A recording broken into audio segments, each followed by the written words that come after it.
Pirkai naują žirgą, atrodo ramus, fainas, draugiškas.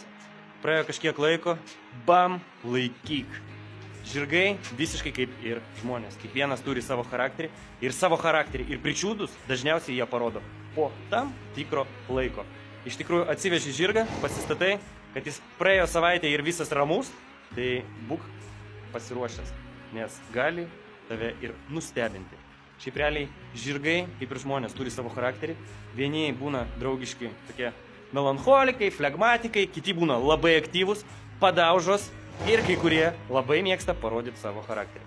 Esmė yra tokia, kad praeina savaitė, dvi ir lauk. Arba gali greičiau. Jeigu žirgas greičiau adaptuojasi, aplinkoje, pakeitęs aplinką labai greit pripranta prie visko, jis gali pradėti rodyti savo charakterį. Žodžiu, gali pradėti tave testuoti. Tai kai ateini į gardą, žiūrėk, jis atkiš tau užpakalį, pagazdins, sakys, eik iš čia, ko čia atėjai.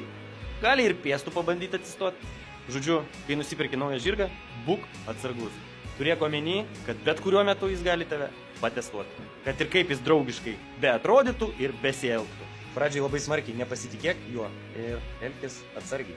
Ir ypač atsargiai reikia elgtis su naujokais, kurie visko bijo.